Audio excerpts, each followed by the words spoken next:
Jadi sebelum saya memulai membacakan dalil-dalil mereka, bahwa mereka yang membolehkan perayaan maulid ini, semua dalil-dalil mereka itu kita akan jawab pada apa yang akan dipaparkan di malam ini, pada perkara-perkara yang penting untuk dijelaskan.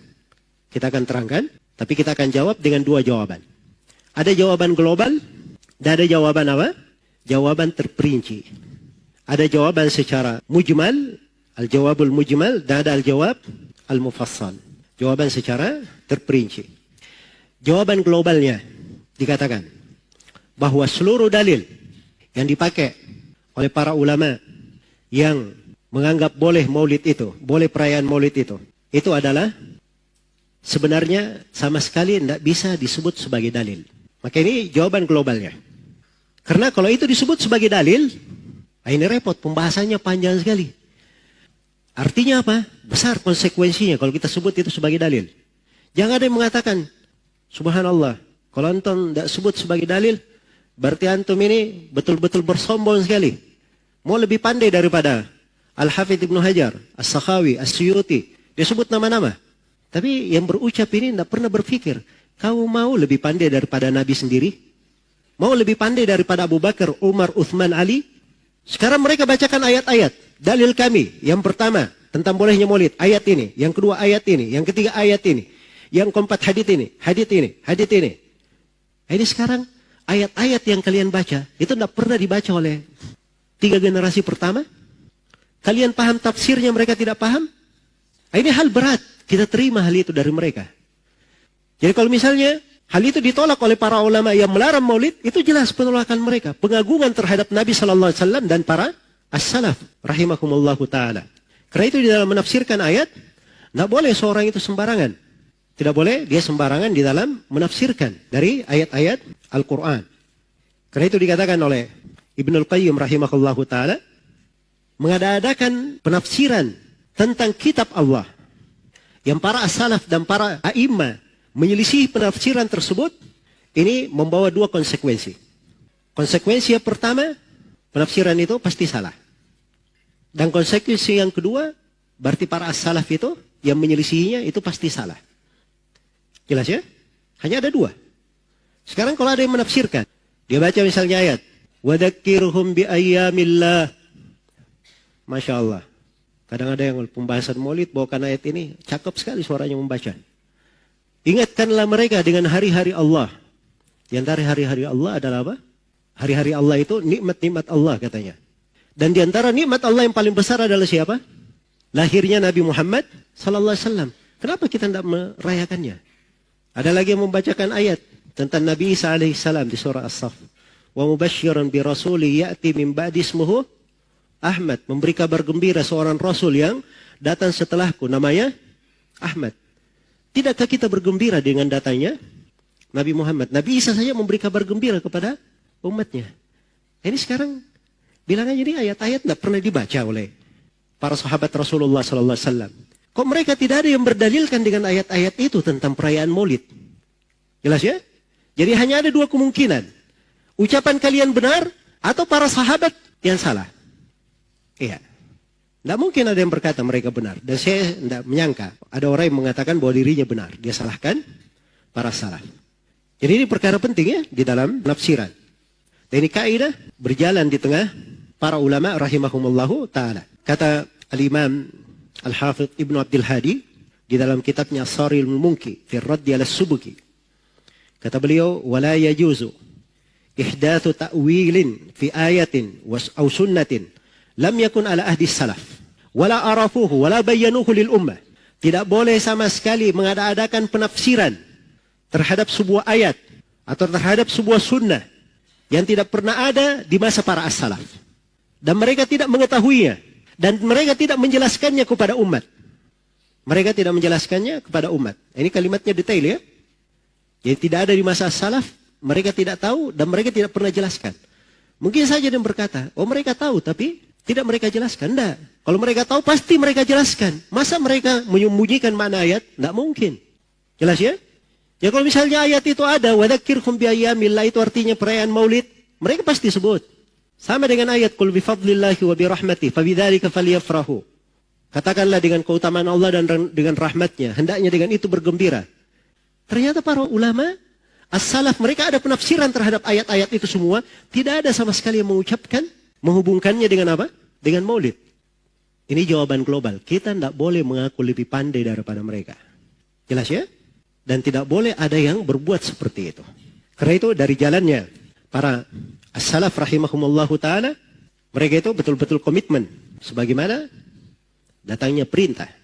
Pernah ada dalam riwayat Abu Daud, kata Mujahid, saya bersama Ibnu Umar, maka seorang lelaki di sholat duhur atau sholat asar, dia melakukan tathwib. Berada di mana?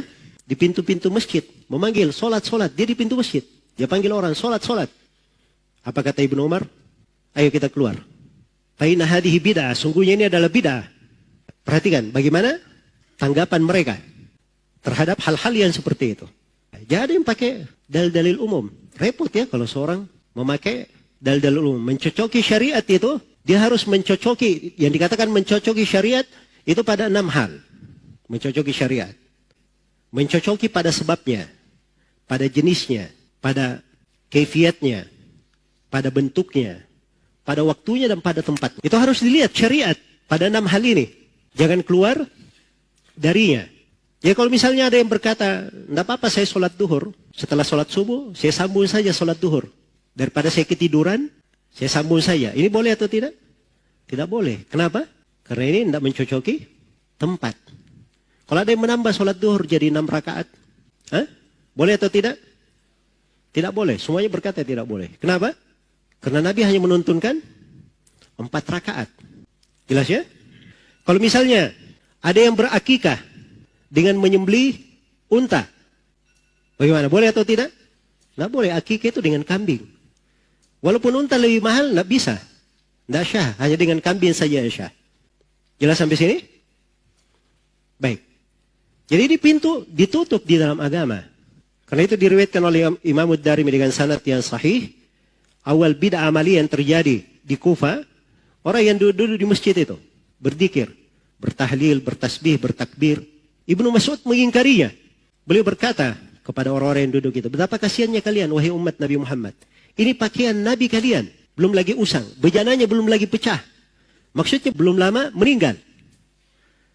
Kalian sudah membuat perkara baru dalam agama. Hanya ada 2 kemungkinan. Kemungkinan pertama, kalian berada di atas petunjuk lebih baik dari petunjuk Nabi dan para sahabatnya.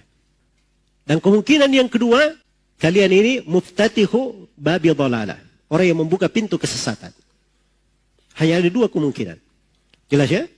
Karena itu, ibadah ini, pintu ibadah itu datangnya dari Allah Subhanahu wa ta'ala. Ya, dia yang mensyariatkan. Sampai kepada kita melalui perantara Rasulullah Sallallahu Alaihi Wasallam. Maka jangan ada yang mengada-adakan sesuatu ibadah di dalam agama ini tanpa ada petunjuk dari Nabi Sallallahu Alaihi Wasallam. Maka ini kaidah yang sangat penting di dalam beragama. Dan ini jawaban global untuk semua alasan orang-orang yang mengatakan maulid itu apa? Adalah dibolehkan. Jadi umumnya mereka mengatakan dibolehkan. Tidak ada masalah. Kalau ada yang agak ini, dia katakan istihbab. Ada yang ekstrim di masa ini, namanya Ali Al-Jufri. Dia katakan sunnah mu'akkadah. Maulid itu. Subhanallah. Orang-orang sebelumnya tidak ada yang berucap seperti itu. Tapi ini perhatikannya, kecintaan kepada hal-hal yang seperti itu membuka. Seorang masuk bergampangan, jatuh di dalam kekeliruan, kesalahan. Akhirnya melakukan hal-hal yang kadang tidak pernah tergambar. Baik. Jadi ini dasar pertama ya. Dan dimaklumi di dalam agama kita tentang tidak bolehnya membuat perkara-perkara agama, perkara-perkara baru. Kewajiban kita adalah mengikuti, menapaki. Sebagaimana firman Allah, wa anna hadza sirati mustaqiman fattabi'u wa la tattabi'us subul fatafarraqu bikum an sabili. Sungguhnya inilah jalanku yang lurus, ikuti jalan itu. Jangan kalian ikuti jalan-jalan yang lain sehingga memecah belah kalian dari jalan Allah Subhanahu wa taala. Kata Mujahid, as-subul di sini bid'ah-bid'ah dan syubhat-syubhat. Tinggalkan jalan-jalan itu. Ikuti jalan yang lurus saya. Ya, digariskan oleh Nabi sallallahu alaihi wasallam.